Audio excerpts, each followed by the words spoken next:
is July 3, 5 o'clock in the morning, and I must say that there's going to be a little bit of background noise, or there could be a little bit of background noise. Wow. Not that my audio is fantastic anyway, but girlfriend's son is up at like 5:30. It's not because he woke up early, it's because he never went to sleep. So you could hear crazy stuff in the background. Apologies for that. So today, really excited because the King. We're reading from the King and we're reading a physical book. Ooh. So I have read quite a few indie books for several months now, and diving back into a more mainstream book has been quite a bit of fun and formulaic at the same time. Now, am I complaining? Not really, because I love Stephen King stuff, but I will say that there's a difference between an indie book, which tend to take more chances, and the mainstream book, which of course has a formula. But the reality is, I definitely enjoyed it. So, Revival. I'm going to read a little bit of the synopsis on the back. If I can see it, I can't see it as well as my Kindle. Oh. Sometimes a person comes into your life. Ooh. In a small New England town in the early 60s, a shadow falls over the small boy playing with his toy soldiers. I really am having trouble seeing this. This is going to look really bad. I didn't think this one through at all. Jamie Morton looks up and see a striking man, the new minister, Charles Jacobs. Soon they forge a deep bond based on their fascination with the simple experiments in electricity. So that's all I'm going to read because, I should be able to read the pages overall. So we're going to go ahead and dive into it. I'm not going to spend a whole much time. It's already a minute 42 into this. I don't have to talk nothing but mumbo jumbo. So my first Stephen King book that I ever read, some more mumbo jumbo for you. I was probably 7 or 8 years old, and it was actually Cujo. And I started off with Cujo because I heard it wasn't as scary as some of his other stuff.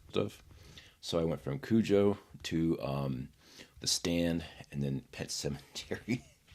Probably shouldn't have done that. Scary ass shit. So a little bit of revival here. Fifth Business, Skull Mountain, Peaceable Lake. In one way at least, our lives were really like movies. The main cast consists of your family and friends. The supporting cast is made up of neighbors, coworkers, teachers, and daily acquaintances. There are also bit players, the supermarket checkout girl with the pretty smile, the friendly bartender in the local watering hole, the guys you work with at the gym 3 days a week, and there are thousands of extras. Those people at Barnes & Noble, the one you had to slip past. Wow. Lost my place.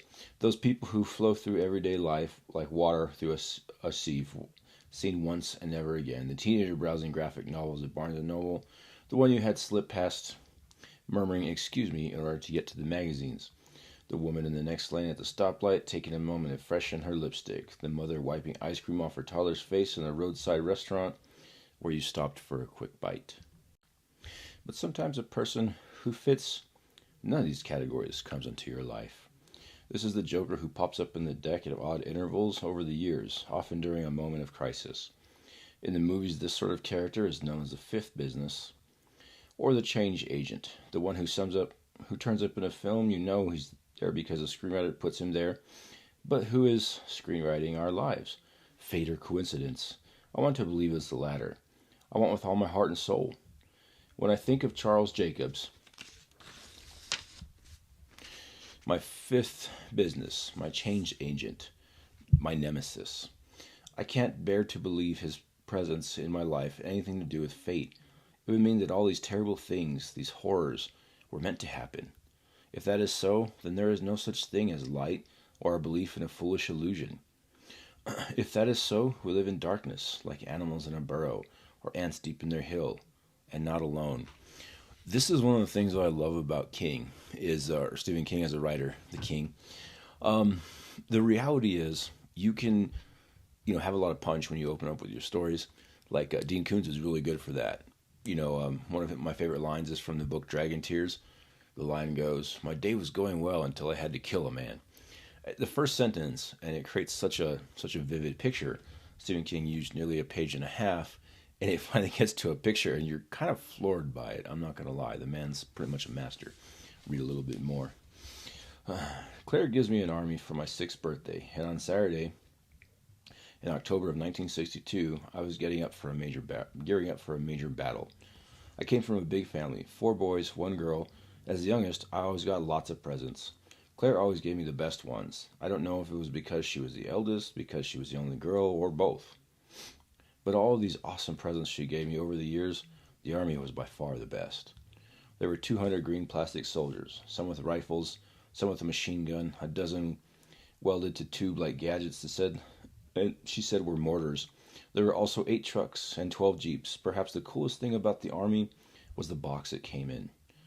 Perhaps a cardboard footlocker in camouflage shades of green and brown with property of U.S. Army stenciled on the front. Below this, Claire added her own stenciling, Jamie Morton, Commander. This was me. I saw an ad for them in the back of one of Terry's comic books, she said when she was screaming with delight. He didn't want me to cut it out because he's a booger. That's a great line, because he's a booger. That's right, Terry said. He was 8. I'm a big brother booger. I made a fork with the first 2 fingers and plugged his nostril with him. Stop it, her mother said. No sibling rivalry on birthdays. Please and thank you. Terry, take your fingers out of your nose. I want to point something out. Hopefully it shows up on camera. I mean, it should. The quotations. Focus. It's not focusing.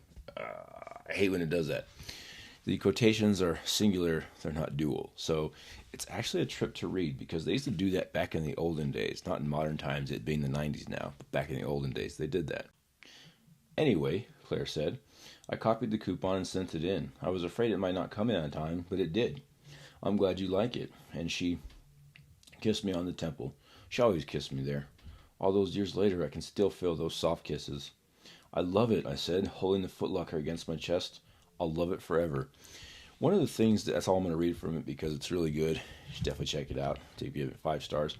One of the things I love about Stephen King's books is he kind of gives a subtle prelude as far as what's going to happen or what could possibly happen. He does a lot of red herrings. And so basically, the character's almost talking in a past tense. All these years later, I can still feel these soft kisses. I mean, does that indicate that Claire's probably going to bite the bullet? Maybe it could, but King is the master of doing that. So, Revival, definitely 5 stars. In King fashion, what he does is he sets it up slowly. You get a little bit insight, or a lot of insight to these characters in kind of subtle ways, inches it in, and then all of a sudden, bam, some shit goes down. Terrible shit, horrible stuff. I'm not going to say what it is, but you really can't avoid it with a Stephen King book. So, with that being said, indie book time, a little bit of a bonus read. Now, this one, Sean Amont's I forgot the title, The Sandcastle and the Rain. Love this book. I read it on Kindle. I have the actual hard copy in hand, and it is awesome. The reason why I'm including this is because if you are a fan of Stephen King and you're an adult reader, that's awesome. But this is geared more for the younger reader. A lot of action, adventure, science fiction. And it's really, really good for the younger reader. So I'm going to go ahead and read the back of it. Earth 2163. 15 years after a nuclear war, only 12 fledgling settlements of humans remain on Earth in cities sheltered from the radioactive ashes. Excuse me, I fucked that up really bad. Artificial life, the instigator of the war, was banished to the 7 colonies. Only Dr. Wasserman and his band of outcasts, and outcasts is capitalized, so, it's a group, have managed to evade justice, striking at the settlements from their hidden fortress in the Forsaken Wastelands, the Sandcastle. Moss, a special police unit that hunts organic hazards, are all that stand between humanity and destruction. So a rookie officer, Joan Lyon, cares about funding her long-lost nuclear mother than following orders and her training officer. So already sets up a little bit of the conflict. So I'm going to dive right in. This book actually has illustrations. Again, hopefully they show up. I won't show a lot of the illustrations because I'll be doing the reading. So before I begin, a lot of very unique, interesting, original types of names in the book, as far as destinations, places, things like that, people, and I'm probably going to mess up every one of it. 1, Knossos. Hopefully I pronounced that right. The K is silent, right? Joan's mother lost her identity on June 26, 2153. She looked at the only private hologram she had of her mother and sister smiling, thinking of the day they might be reunited. Rays of the rising sun sliced the floating memory. She pressed a button on the cuff putter and the hologram vanished. I don't think I've ever heard the word cuff putter. I don't know if it exists. It could be a brand new word. The seat rattled and she gripped the handle as the turbulence shook the hover car. Through the door's window, a line of artificial trees raced by, briefly obscuring endless acres of rotting forests.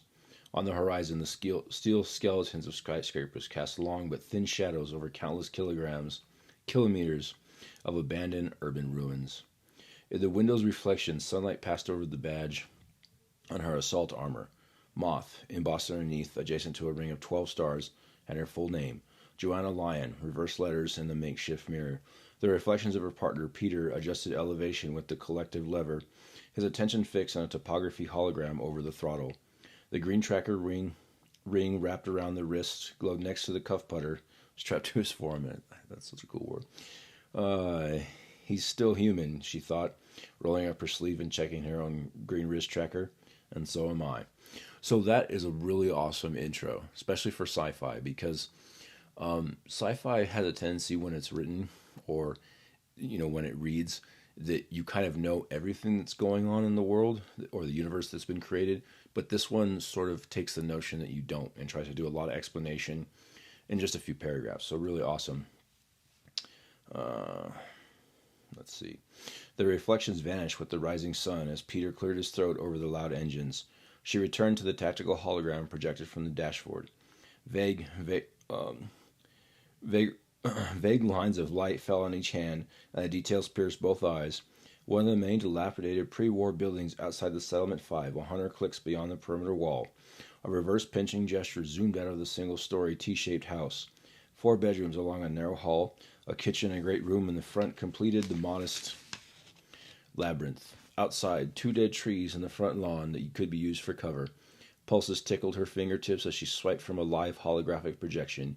Human-shaped outlines vibrantly colored in red and green. 500 meters short of the structure, 24 police robots flashed blue as they disembarked a carrier drone and formed a column. The dashboard countdown beeped. 6 kilometers. 2 minutes. She reached back to her hair in turbulence and shifted the body armor against her diaphragm.